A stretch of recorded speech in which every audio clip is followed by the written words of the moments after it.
Welcome. Thank you all for being here. If you would please grab a seat, if you would please turn off your cell phone, and we'll start our program with the Pledge of Allegiance. I pledge allegiance to the flag of the United States of America and to the republic for which it stands, one nation, under God, indivisible, with liberty and justice for all. Welcome, everyone. Thank you for being here. My name is Misty Servia. I am the current president of Tiger Bay. And we'll start with just a few announcements. The first announcement is always, please renew your membership. If you have not renewed your membership, now is the time to do it. We have a 50% off sale going on right now, so all membership dues have been reduced by 50%. Another reminder for your calendar, please, if you would mark your calendar for October 21st. We are planning a joint meeting and program with Tiger Bay and the Lakewood Ranch Business Alliance. It will be held out at the Fett Ballroom, and it should be very exciting and a large crowd. So please mark your calendars for that. Just a reminder about our Tiger by the Tail question of the day. For those of you who have not been here before, we have an award and prizes at every luncheon that we host, and it is for the person who asks the most engaging question.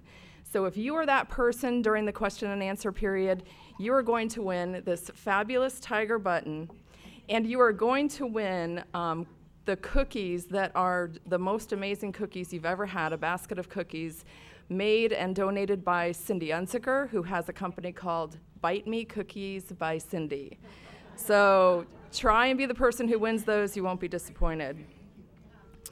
All right, so we'll begin by thanking Ben Bacher and his program committee for this wonderful program he's put together. We have an exciting panel. We normally go alphabetically. Today we're going to do things a little bit differently, and I'll explain that right after the rules. So the rules are simple. Begin with remarks from our speakers. I'm going to ask them to keep their remarks to between 6 and 7 minutes. I will be timing you. I will try to very gently nudge you from the podium if you're speaking longer than that in order to keep us on track. Following the comments from our panel, we'll have questions and answers. Now, who knows who can ask a question? Members. Members of Tiger Bay can ask questions. We do ask that you ask a question. We do not want you to come up and make a statement. But if you have a question, please ask it, and please tell us you're a member and who the question is directed to. I also want to remind you all to tell your friends to watch this program on METV as it's replayed. This program will be probably aired tonight, I think, if Charles and his clan work all night. It should be aired tonight. You can go to metvweb.com and select the YouTube channel and go right to it and watch the replay. Also, if you're a Bright House consumer, it's channel 645, or for those Verizon subscribers, it's channel 31. So please tell your friends to watch. Okay, so with that, I'll tell you who we have here today. Philip Brown is the president of the United Way of Manatee County. We also have Ms. Ashley Brown, the executive director of the Women's Resource Center of Manatee. We have Adell, Erozer, executive director of Turning Points for Manatee, and Sherod Halliburton, who is president of Strategic Initiatives, the Manatee Community Federal Credit Union. So with that, Mr. Philip Brown, if you would get us started, and thank you for keeping your comments to 6 to 7 minutes. Thank you, Misty. Yes, you'll need to get the hook. Just let me know and I'll stop talking. For those of you who know me and I'm looking around, I'm probably going to be preaching to the choir, so thank you for that. So my job is to tell you what the ALICE report is. We're trying to raise awareness about ALICE. ALICE is an acronym that stands for Asset Limited, Income Constrained Employed. ALICE is a report that was commissioned by the State Association of United Ways in the state of Florida. For those of you, you picked up a handout that gives you the executive summary of the full report, which in printed version looks something like this. It is available online if you go to the United Way website at uwmc.net. you can download with 2 clicks the entire report for the state of Florida, which is done on a county-by-county basis. The ALICE report was put together using publicly available data, census data, American Community Survey data, unemployment data, and what it does is it characterizes our community, looking at it on the county basis. It is a lens through which we can look at who we are. What the ALICE report does is looks at the number of households that are financially unstable in our community. For some of us, that group of people may have been called the poor, may have been called the working poor, may have even been called the middle class. That group of people we call ALICE. And the way the report was constructed was looking at the data about what the minimal expenses were at the county level so that you could survive, and compared that to the income stream for those households. And what the report finds, and you have the executive summary, you have the Manatee County pages from the report as a handout. The bottom line is that for Manatee County, 13% of us are poor, federal poverty level. Another 30% of us are ALICE. That means 30% of us are struggling to make ends meet. Now, if you look at the survival budget, there in your packet are 2 budgets, a survival budget and a stability budget. The ALICE report was based on the survival budget. And the survival budget, for example, for Manatee County suggests, and I don't remember the exact number, but it suggests that for a family of 4 to eat for a month costs about $530. Think about yourself and your own family. Could you eat on $530 a month? So if you look at the stability budget, which was not used to create ALICE, the number is about $1,000 a month, is a more realistic number about what it takes to eat in Manatee County. I share that with you simply to tell you that when we came up with 30% of us being ALICE, struggling to make ends meet, and another 13% of us that are actually poor, that's 43% of us. Using this survival budget, one could say that that's a very conservative, meaning low, percentage. Because if we use the stability budget, we would probably find that 40, maybe 50, maybe 60% of us are ALICE, in addition to the poor. So the reason that's important, ALICE gives us a lens, gives us perhaps a new language through which we can view ourselves in our community. ALICE is us. At the United Way, all the employees, probably save me, are ALICE. Everybody in retail is probably ALICE. Our restaurants, our nail salons, our tourism industry. Let's think about that. Most of the people we come in contact with, our family members, our children, our parents, may very well be ALICE. And so what we are urging is that we take into account that ALICE exists in our community, and that in many cases ALICE is the largest part of our community, seen through the lens of struggling financially to make ends meet. And that has implications for us. It ought to inform us as a community in terms of what our priorities are. Where are we spending our money? What kinds of policies do we need? What kinds of incentives do we need? What should we be focused on as public institutions, as local government, as private employers? Let's take into account that Alice exists amongst us and that Alice is struggling. Think about, in a very small way, when Alice is driving to work and she's had 3 hours of sleep because she's working 3 jobs. What if Alice was my phlebotomist at the hospital, or my nurse, or my teacher? What are the implications of that? So I urge you to take into account Alice individually and personally in your lives.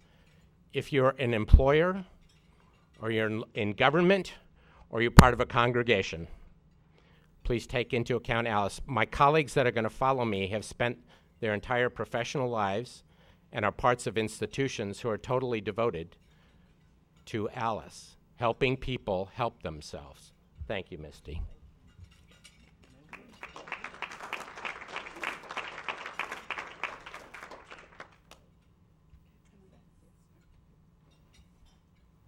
I don't get an introduction. I want a big introduction. John Horn would like to do the introduction for her. Hi, I know. I have like my hecklers right here. So my name is Ashley Brown, and I'm the executive director for the Women's Resource Center. And when the Alice report was released, and we actually read, it's like 200 and some pages, and someone was nice enough to give me the executive summary. For us, it was that moment of, this is our client. These are the women we've been serving. So we're so appreciative to the United Way in the state of Florida, and I guess originally New Jersey, which did the initial one, for taking the time to do this report and seeing the value in it. The interesting thing is we dig into this, and the Women's Resource Center, which we're celebrating our 25th anniversary in September, which is amazing, I know, is that it was started with the premise of, if you're impoverished, there are programs available for you. And if you have means, you can take care of whatever issue you're dealing with. But the in-between, those who are struggling to survive, those who are in the middle, right, all of us, there was really nothing for them. So the premise was to provide support, counseling, career coaching, that a little bit of accountability to help this population. What we have not done, and the Alice report really spurred us on to creating a program specifically to intentionally recruit Alice, because, and I've heard it so many times since talking about this, the Alice population is not comfortable asking for help. You're not going to see Alice saying, there's got to be a program for me, and there's opportunities for me, there's possibilities. My life can be different than this, because A, Alice is too busy working, raising their kids. They can't even see possibility because they're just surviving. So that the intentional recruitment of this population, and then to have a case manager to manage the process. Because while we do certain things at the center with our mental health counseling, our career coaching, the support groups that are dealing with some of the emotional and practical things, there's a lot of other agencies and community foundations. And I see Dr. Stone from USF and Dr. Probsfeld from SCF. There's other organizations that we need to work with to make sure they're getting access to the programs, and there is the opportunity for scholarship funding and those types of things to improve their education. But if you were to ask Alice, she would be unaware that there's any opportunity available to help. So that's one of the big things with this Project Uplift. We also drilled down into Manatee County to look by zip code and where is Alice living. So how many of you looked at it and went, wait a minute, that's my zip code? So it's really interesting. It's the Bayshore Gardens, Samoset, Televast. So we know where the population exists, and the next is getting them engaged and seeing the opportunity for themselves. Looking at the obstacles, affordable childcare, affordable housing, all of these things are conversations that we need to be having in conjunction with looking at, as a community, how can we change opportunity for people? And that's where I think policy comes into place. Every conversation I have, and many of you I have the great fortune of knowing personally, and we get on our soapbox together and have great conversations. But everybody believes in common sense. And when we're looking at, and I'm just gonna take childcare because it's on my brain right now. When we look at childcare, we obviously know that $500 to $800 a month for a child is crazy expensive. If you're on a tight budget, that's private school dollars. So common sense wise, we know that the parameters that are in place are some of the guidelines that are in place to allow people to have access to affordable childcare don't make sense. So if we as a community believe this and know this, how do we change it? How do we, and Will Robinson, don't glare at me for this, how do we change some limits of liability for changing, if you are doing co-op childcare, affordable childcare, to take some of the risk away from people? So I think having those conversations between private, public, government, and education, as well as the nonprofits, that there are ways that we can work together to deal with some of these things. So for the Women's Resource Center and Project Uplift, we received a really transformational grant to hire a case manager, and we're targeting October. Marilyn's like, yay. I know we're excited about it. So we're working on curriculum now. We're working on what are our standards to be accepted into the Project Uplift, and we're targeting 30 women for 2015-16 to case manage and work through looking at a 5-year plan of increasing their economic stability. And when you increase the economic stability for the parent, that has far-reaching implications through the entire family. And that's what we're all about. And I think that if we were to poll the people in this room, we all want Manatee County to be a place where there's opportunity, there's good jobs, there's the community that cares about each other, and that we can support ourselves. And it really is looking at the Alice and those that are just in the survival budget. It's the majority of our community we're talking about. So I appreciate the opportunity to talk to you all about what we're doing, and Misty's now giving me that look like wrap it up. So thank you for the opportunity, and I appreciate it.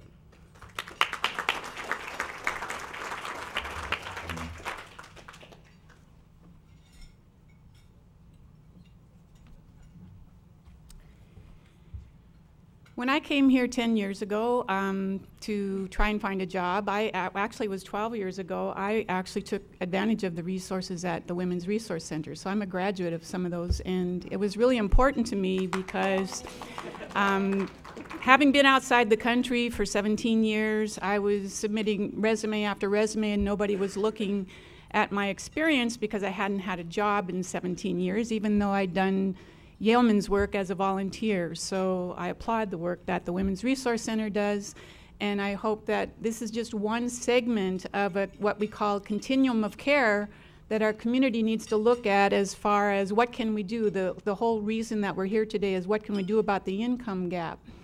And I guess my role today is to talk about the turning points and what we see. Turning points, I gave you a little handout because often I get from people, well, who are the people that are homeless in our community, and what kind of population are we talking about? Well, when you look at the Alice report, you're talking about, as I said, Philip said conservatively, 50% of our population, at least half, if not more. So that's a lot of people. If you see last year at the One Stop Center, we saw over 9,000 of those people. Over 4,000 of them, almost 5,000, were literally homeless, living in the street, living in their car, what the HUD definition is of homelessness. So we're talking about a lot of people who are either in poverty or have that working poor connotation. And I hate to use these labels for people because they're people. They're not homeless. They're just people like you and me. But I think one of the major things I've seen since I came 10 years ago is the change in the population that we see coming in. We had 10 years ago, we were in Our Daily Bread as our day resource center, and we had a very small office over in the PAL building that was helping with rental assistance. And actually, this is our 20th year of service also.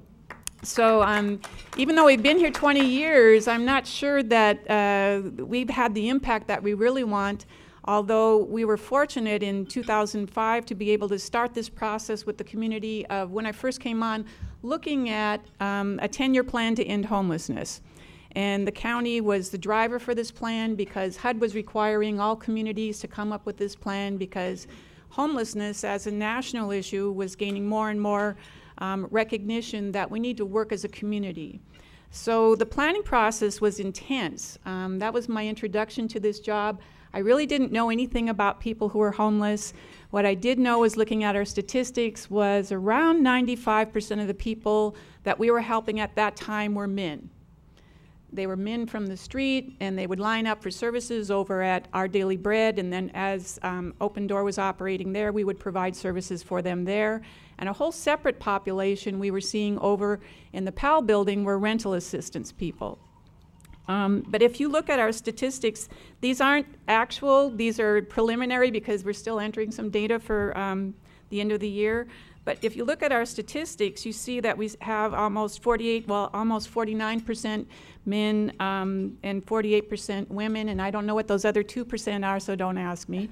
But it's almost even. So in 10 years, the face of homelessness has changed incredibly. We're dealing with a whole different set of issues. It's very much more complicated. And sure, we still see those men out there, those single men, but they're much less prevalent than they were before. And now family homelessness is what we're seeing the largest numbers come in for. Women coming in or men coming in, but they also have children with them.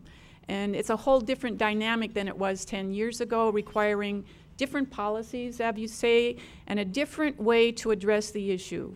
Housing is what I'm going to focus on today because during that 10-year planning process, we had a lot of great input from community groups, the faith-based organizations, public, private, health groups, law enforcement.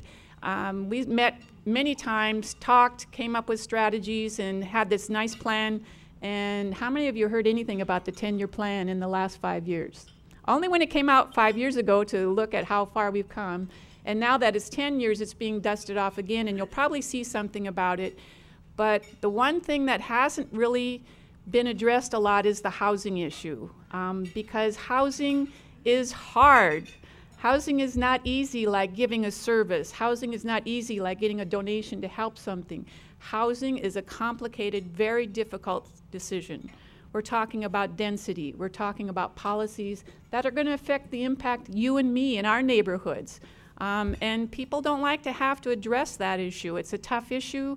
And I'm here to say I hope that this realization that more than half the county are in this situation, we have to address this situation. Kicking the can down the road isn't going to last forever. And talk is not going to last forever. And I think people are really willing. I'm already seeing it with several groups and organizations that are getting together. The Faith-Based Alliance, which is starting to form and be more active. I think it's coming around that same ideas that as a community, we can come together and get these problems addressed. So there's lots of opportunities for people who are interested. When we had the recession, we had a lot of people calling Turning Points. And one other thing I wanted to say is the reason we changed our name, Community Coalition on Homelessness, to Turning Points is because we were finding that people wouldn't come to us until they were actually homeless. So prevention obviously is the best course, being able to keep them in their housing, but since our name was homelessness, they weren't coming till they already had an eviction notice or their court proceedings, and we can't help them in that situation. So Turning Points now, I think, is a little bit more representative of what we do, and hopefully of what we can do for people, is help them in the turning points in their life. The housing issue, I really hope that we can come together as a community, and what we really need, in my opinion, to help with this income gap with housing is leadership. My board actually voted to not have us address housing, because we already have enough on our plate. We're trying to deal with health issues with a free medical and dental clinic. We're doing the rental and utility assistance. We have a veterans program, and we have a day resource program. So we have a lot on our plate right now dealing with those service issues, but I think this community really needs a leader, someone whose focus, or some group whose focus, would be on looking at all the ways that other communities have developed affordable housing in their communities. And when I'm talking about affordable housing, I'm talking about housing for single men who only have income of $200 or $300. Or our newest population that is quickly growing is the elderly, because the elderly have had a lot of problems during the recession. We're finding that a lot of them lost their savings. We have trailer parks that are being redeveloped, and they're being kicked out of their homes that they've had for years. And again, this goes down to policy. What can we do to redevelop some housing for these income populations? And what I noticed before is that each of the groups that we had working on this wanted their group to be the one that was focused on. So, you know, women with domestic violence, focus on them, single women with children, sex offenders. We have a lot of different populations that need housing, and it certainly won't happen at once. But again, when you're developing a plan or looking at policy, we need to pay attention to all those different segments that need housing in our community. So I would also like to wrap up by saying, I know it's really hard for me to do a good job of saying what we do at Turning Points, because there's just so much there, but I would love to give a tour. If you haven't come for a tour, just let me know, and I'd be happy to arrange that. Thank you.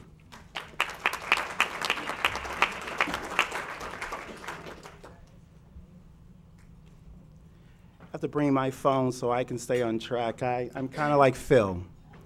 6 minutes is going to be challenging for me. My name is Sherod Halliburton, and I am president of Manatee Community Federal Credit Union. I recently had the pleasure of being invited to participate at the Clinton Global Initiative. I participated in the Financial Opportunity Work Group. Some of the brightest minds in the country in the room talking about these wonderful strategies to move people out of poverty. I was struck by the fact that I was the only banker in the room.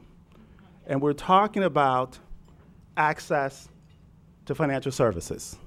Now, my background allows me to relate to everybody that was in the room that day. I ran a government redevelopment agency. I've launched economic development not-for-profits, entrepreneur development, asset building, workforce readiness. And I grew up in the inner city and was raised by a single mother. So I'm understanding all of this, but as a banker, a socially responsible banker, I might add, access to finances is central to the discussion that we're having.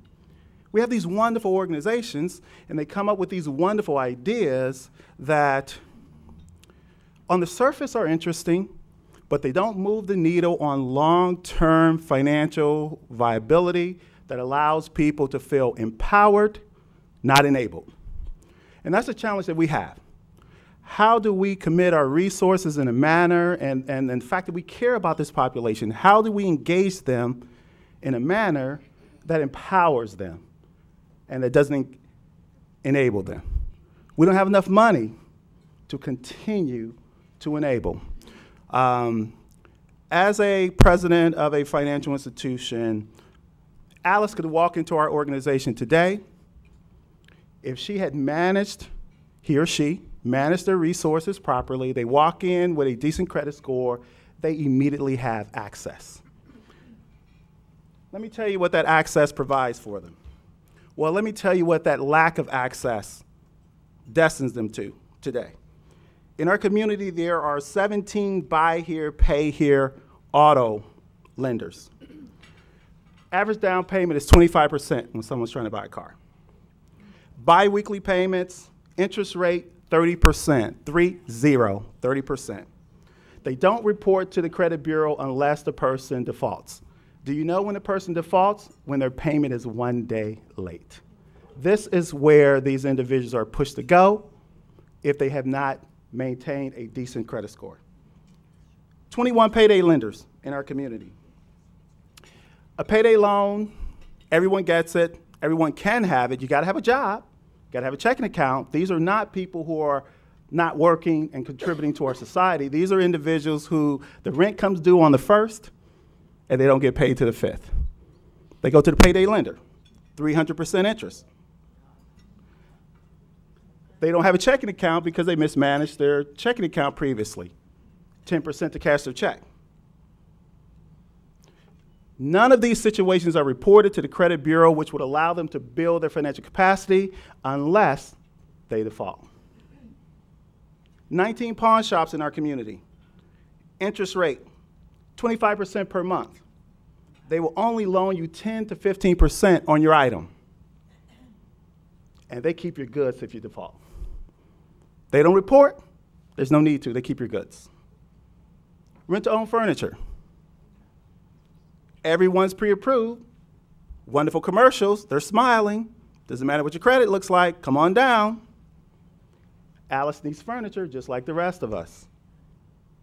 Pay for the furniture 3 to 5 times over. I went online right before I came here and saw some of their promotions.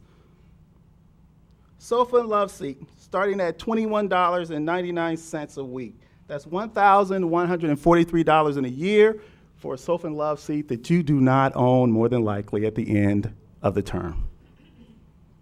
49-inch TV. Alice wants a TV. You have a TV. Alice wants a TV. $24.99 a week. $1,299 a year. Alice may or may not own that TV at the end of the term. So I submit to you, it is imperative that we focus on building the financial capacity of the individuals that we serve. It's imperative that we get them to understand how important their credit scores are. Low income, bad credit are not mutually exclusive. But unfortunately, some of the people we deal with think so. And as long as they believe that, it allows for choices to be made that will keep them in this trap. As someone who was raised by a single parent, it does come down to choices, folks. It really does. The choices we make as individuals move us closer to and further away to the goals that we want to have. Choices we make as a society do the same thing. Last thought, let's look at our policies as we deal with poor people. We want to support those individuals, but some of our policies, let's think through unintended consequences. My wife and I rent a property to a woman who was on public assistance exclusively. She went to school, she got a medical technician degree, and within 30 days, all her support system was wiped away. Don't we want to support that woman? The reality is she's working now. She has to get to work. She needs a car. She needs gas. She needs childcare for her kids. Her cost of living just went up, and her support system just went away. One of the other policies, and I know the intention, but imagine as a family, in order for, let's take myself. If my board came to me and said, Sherod, you're doing a fantastic job, but the only way we'll continue to pay your salary is if you and your wife didn't live in the same house together. That's what's being posed to these women. Their support system, whether it be emotional or otherwise, has to leave. Is that a good thing? Is that making us a stronger, healthier society by requiring that? So we have a lot of work to do. Access to financial services, I think, is a central part of the overall solution. Thank you very much.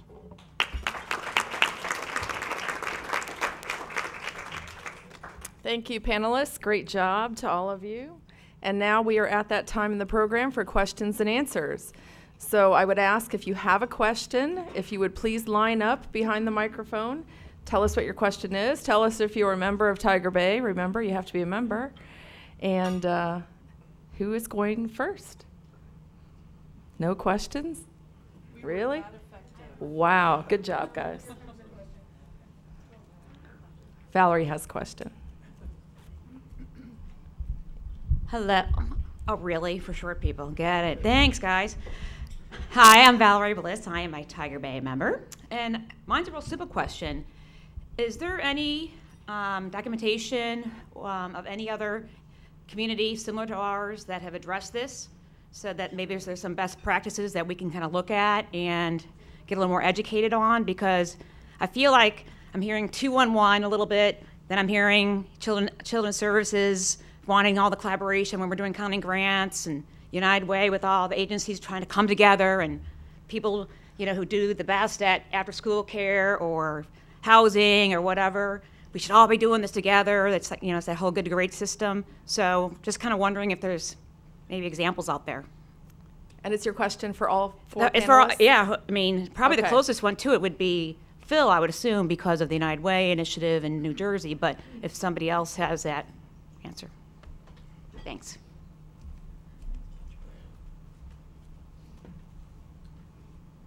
Valerie, I think the answer is no. It doesn't mean we don't have communities around our country who come together around creating change in our community. For example, right here in Manatee County, our county commissioners, right? They struggle with a number of issues in terms of the way our community is thinking about our future. What's infrastructure, right? What about development? What about the environment? What about workforce? Our school district, right? Campaign for grade level reading is an effort that they've undertaken, which is about Alice. They're doing it collectively and with our community in a way that says, so we need to ensure that our children are going through, have the greatest opportunity to have a successful school experience so that they can graduate on time and be either career ready or college ready. So I think there are parts of our community and many communities around the country, but in terms of Alice is so new. So Alice was, the report covers 28% of the population of the US. California, Florida, Indiana, Connecticut, New Jersey, and Michigan. I think I got them. That's 6. And we talk together about what we're doing, but this is a sort of a nascent effort. And as I suggested to you, it's a new language and it's a new lens through which we can be viewing ourselves, which might inform what we choose to think is important to do or to focus on, right? That's right where we're at. I know that wasn't really helpful, Valerie, but I think that's realistic.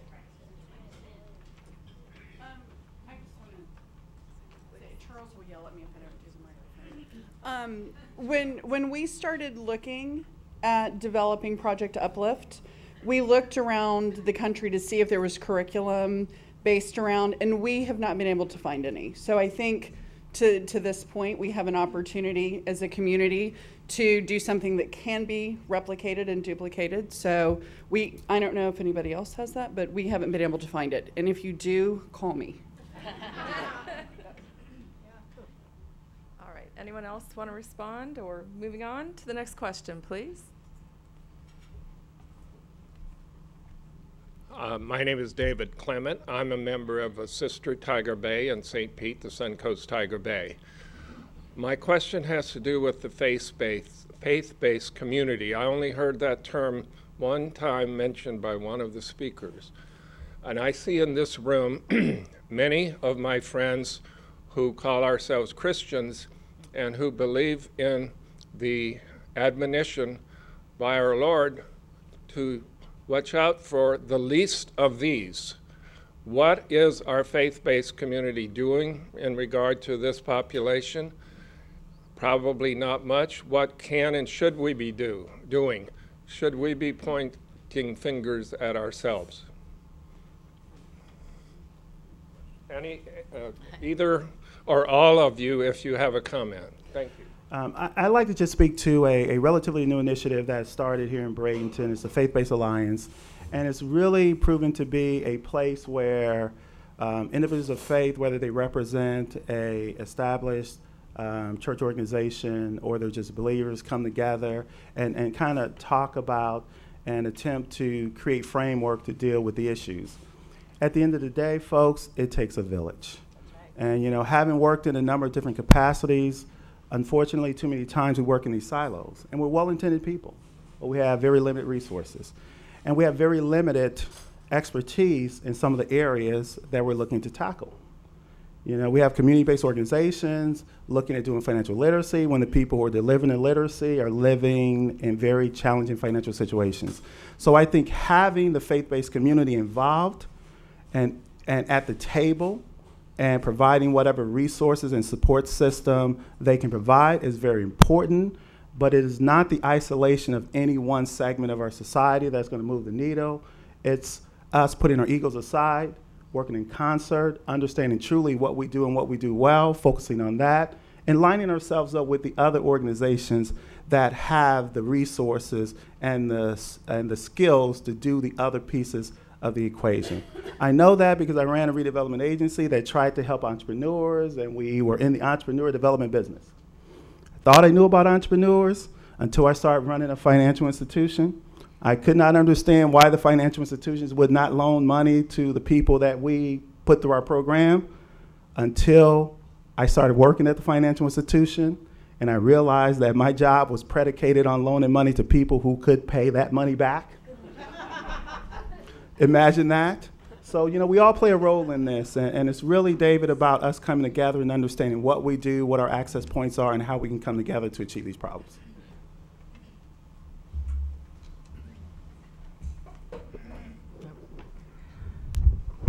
Yeah, I'd just like to piggyback on that because I am a member of the Faith-Based Alliance, and that's why I'm saying I'm seeing a lot of movement around people coming together from whatever background they have to do something rather than just talk. And I think that's one of the major things they've done in this group is said we don't want to just be another discussion forum about isn't it awful. We want to see exactly what we can do. So they're looking at ways of how their institutions can help, and one of those suggestions was that they can provide volunteers. And we see that a lot of these organizations we're talking about, we all need volunteers, we all need monetary support, we need board members. There's lots of ways for people to participate, and I just see that there's a lot more interest. Once people are clear about how they can participate, they do. So we just have to be more clear about what it is that we need and how they can participate.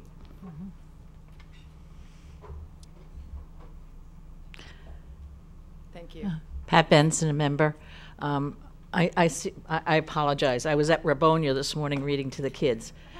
And I don't know if any county commissioners are here. I don't think so. But you know what? It needs to be saved. An agency, here I go, spouting off. That property is wonderful, and it should be used by that community.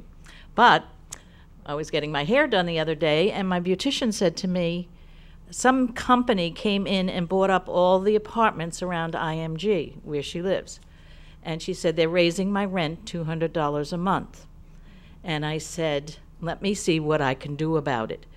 Does anybody know what can be done? Is there a percentage of how much they can up a rent? She can't afford it. I know I spoke to an older lady at Peaches. I talked to everybody. And she said she's moving over there into a one-bedroom for almost $1,000 a month. I mean, it's awful. It really is awful. What is the legality of raising rent? Is there a percentage? Do we have a panelist who wants to take a shot at that? Yeah, I'm not sure we have anyone here today who can answer that, but thank you. I'll see if I can get an answer for you. Yes. Good afternoon. My name is Steve Hall. I'm a member of Tiger Bay. I would suggest call Santa Monica. They have rent control districts. My question is this: other than increasing wages, how can our employers locally, how can they support their Alice employees besides obviously raising the wages? Thanks. So that's a great question, and the answer is not like here, right? The answer is here. Things like understanding that your population is Alice, and what is Alice facing in terms of being productive? What's causing Alice perhaps not to be able to get to work on certain days, and what are the implications of him not getting to work?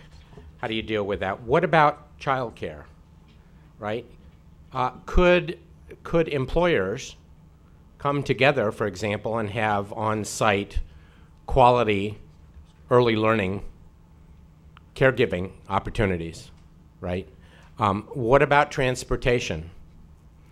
What are the job paths through an organization, if not a career path? What's the support for increasing skills to become more flexible in terms of the type of work he or she could be doing, even if it were outside of the organization, right? So I know many people go to sort of minimum wage and those kinds of things. But what about healthcare, right? What are we doing to support? How are we helping with that expense item, right? That families, parents find themselves in. So I think those are some of the things. And you know what? It also needs to be done in the context, as with our politicians and the public sector. We do have our missions and our purposes for being, right? Our for-profit sector is there to make money, right? That's our world.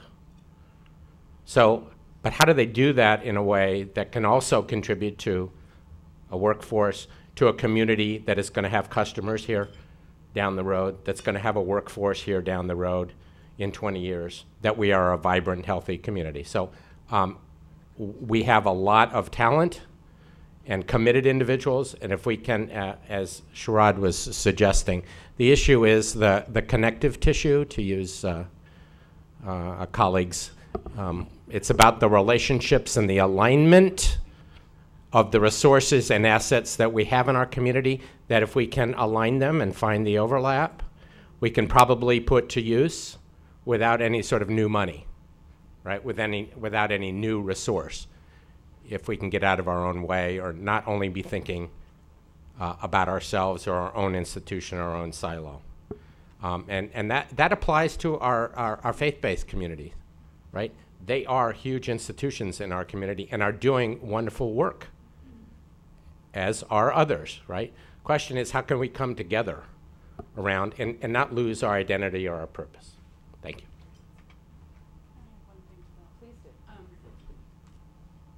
So this whole conversation is like peeling an onion, because you think, okay, we've got this, and then just, oh, but when you pull this back, so we get more education and more skill sets, but are there the jobs for the people who have these additional skill sets? So I think being engaged in the community conversation, even looking at what industry we're trying to attract to the area. Are they jobs that are well-paid, high-skilled jobs that will sustain a family? Or are we looking at developing more, and we love tourism and we love that aspect, it's a big part of our community, but housekeepers, wait staff, etc., that's not necessarily the way to the sustainable income for a job. It could be if you're a two-parent household or have a partner, but looking at what's the availability of jobs and who are we looking at recruiting to come in for industry and building in that. So being engaged in the conversations in the community.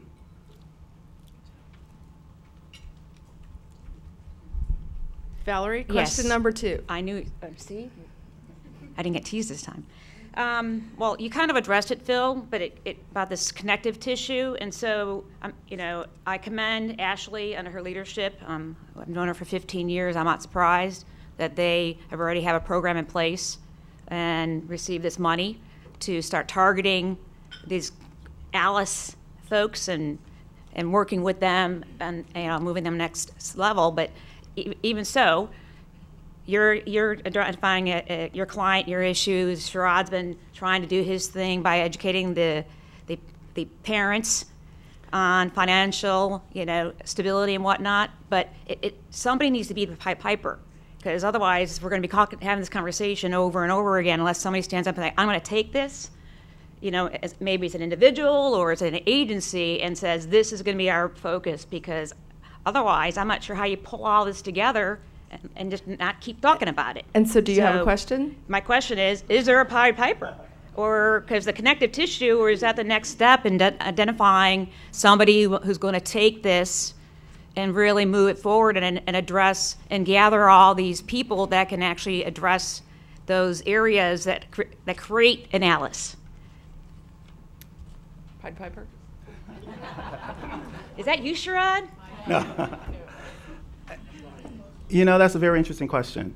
I joined the credit union 3.5 years ago. We are what's referred to as a CDFI, a Community Development Financial Institution. We have access to millions of dollars a year in federal support to help build financial capacity for individuals and organizations. And I've worked really hard over the life of my involvement in the community here, and I kind of find myself trying to lead from behind. And when I was out at the Clinton Global Initiative and seeing how absent socially responsible financial institutions were to the discussion, I realized that access to capital is central.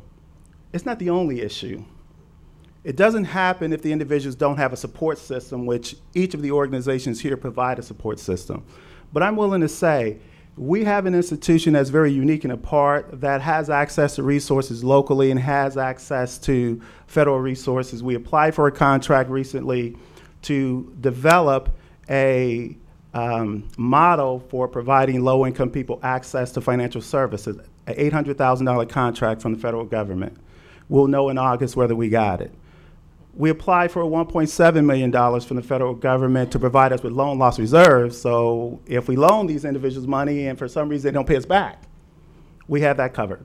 So, I want to offer my organization as a central player. I don't think it's all about a Pied Piper, if you will. I just really think it's about coming together of a variety of different organizations and be very, very clear what those organizations bring to the table.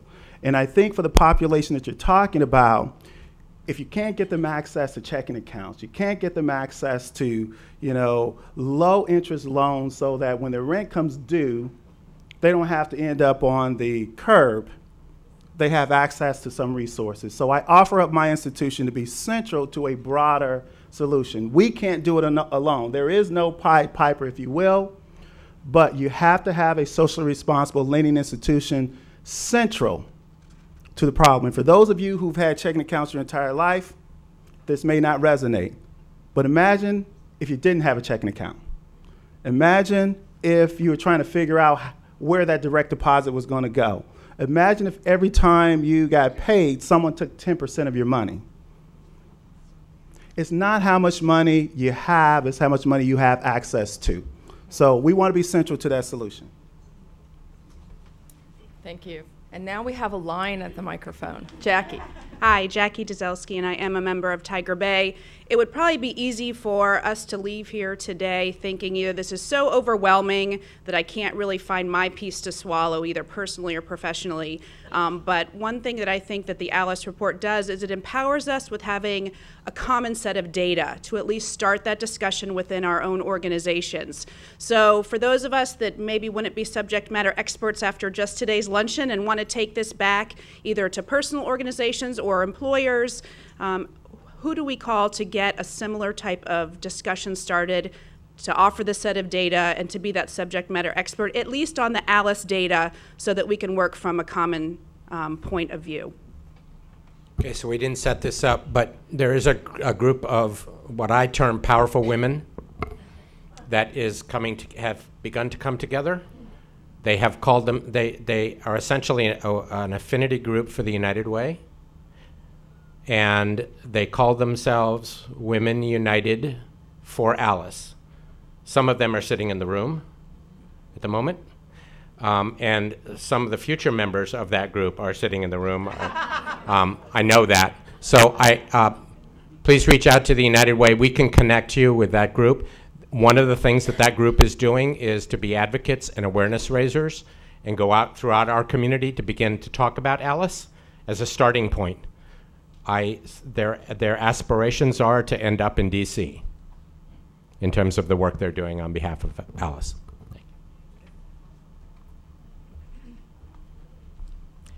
Good afternoon. My name is Kay White.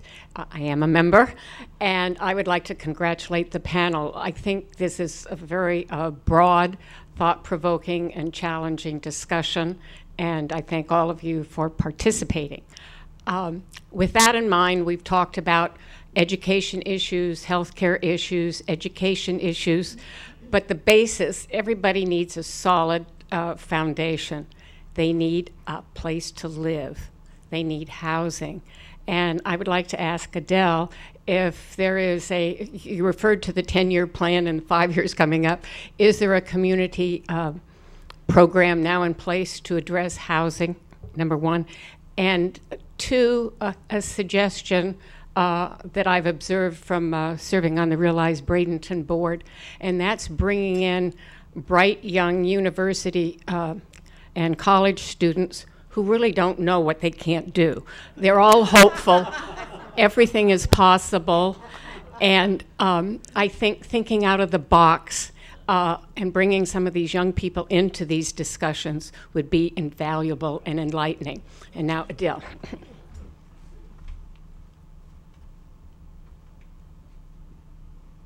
First of all, I'd like to say there is some movement for turning points. Luckily, John McKay was able to connect with the University of South Florida, and we've got a group of students from there helping us look at return on investment data, which could be used as a platform for starting to talk talk about what we can do as a community, and they're putting that together as we speak. So hopefully there will be something. And again, you're right, those minds are amazing, the questions that they come up with. But as far as a community plan, none that I know of right now. But again, that was what I was trying to actually focus on, is that we do need one group, one organization to come up with a person, a group of people who would focus on, there's a lot of funding out there. Other communities have put together funding for supportive housing, and I think most of you might be aware of that the most successful housing policies now in the United States have to do with housing first. That's not telling people, I'm sorry, but unless you kick your habit and you follow these rules, you can't get into housing, or you do those things and then we might be able to find a place for you. It's rather, here we're going to put you in this housing, and then we're going to give you the support services you need to be able to overcome those obstacles or those barriers that you have to employment. So that has been found to be the most successful housing policy throughout the United States, and I think that's where we could focus our energy, is looking at what we could do here to develop some housing using that model. And certainly there are other communities that have been able to do this. I don't think they had special funding. A lot of tax credit are available. The support, or the state has some funding. The Sadowski Fund was supposed to be what we could use for affordable housing. There is some money in there, as I believe this year the legislature did leave some in there.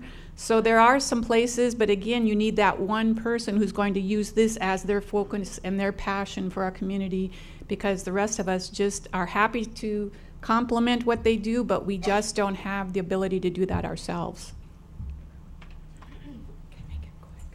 I'd like to just add to the conversation around the Sadowski. Again, policy. That trust fund was established to provide support for low-income affordable housing. It's rated year in, year out. The fact that we're now satisfied with the fact that there was some money left really speaks to how far we've actually come. So we really need to raise our voices around the fact that those funds should be used for the purpose that they were originally designated for.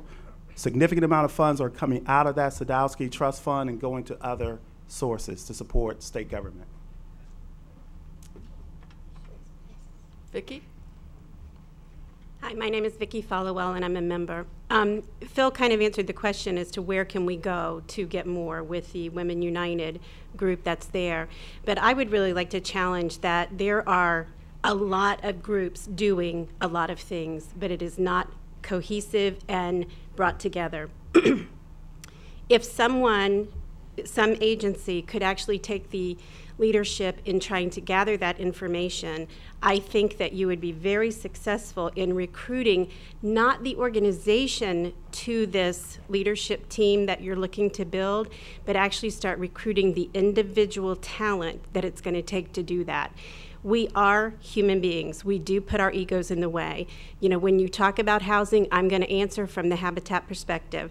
You know, when you talk about feeding people in an emergency basis, you know, I'm looking to the success of the faith-based communities that have done that out there for years and years. But it's hard for us to take that hat off as an organization. So I would encourage, if it's not been considered, to do that in a way that specifically says, I know one of the best negotiators in town is, and name that person and start getting that. So has that been considered at all? Anyone want to respond to that? Part of the reason we're invited, I believe, to Tiger Bay is because the United Way can be one of those organizations that can convene and mobilize our community. And so we do see that as a role of ours. Trying to figure out exactly what's the most effective way of doing that, and and I agree, it is the people in the organizations, right, that make stuff happen. So, but the United Way will play that role in this community. We believe we've already started, but we will. Thank you. And our last question Are you out of time? comes from Judy. We have plenty of time. Okay. Hi, I'm Judy Sedgman, and I am a proud member of Tiger Bay. I want to keep this as brief as possible, but I want to speak to a point that Sherod made and further that point, which is not enabling people, but empowering them. One of the most difficult things that I see, and I see a lot of our Alice clientele because I work with the Women's Resource Center sometimes. They don't ask for help. They don't want to be charity cases. They're people that are just really working hard, and they don't know their own strength. And no one asks them, if you could solve this problem, what would you do? And I'm just going to give you a quick example. I just came back from an education conference in Chicago, Institute for Educational Leadership. A middle school there stopped suspending kids. If you got in trouble at that school, you had to become a community organizer, and they trained you. All right. A 16-year-old boy stood up at that conference, and he had 1,100 adults on their feet cheering because in middle school he became a community organizer. He changed his community. People listened to what he and his mother and father were worried about. He got action, and now that's his life, and he wants to go to college. We don't listen to the people we're trying to serve. We feel sorry for them. We want to take care of them. So my question is, and this is a way in which the United Way and others can convene people, let's bring Alice people together and listen to them. Because most of the time people know the answer to their own problem, nobody wants to hear it.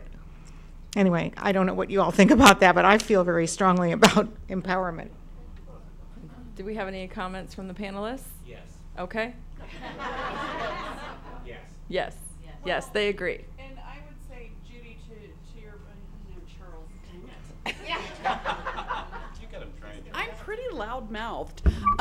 One of our collaborations have been with Visible Men Academy. We're looking to go into 13th Avenue. So collaborating in ways with partner agencies or educational institutions that already have trust with the clients enables us to be able to go in and talk, and it takes that period of time of building trust to figure out what those obstacles are. So I think all of us continuing to be engaged in the conversation and be open to the collaborative process, it's great. And I think as a community we're ready to do that, which is good. So. All right, and that concludes another great Tiger Bay. And so we're going to end with our winner of the Tiger by the Tail Award. So the person who asked the most engaging question today was David Clement. David, we have some prizes for you. Thank you all for being here. Please come on August the 6th, where we will talk about arts and culture in our community. Thank you.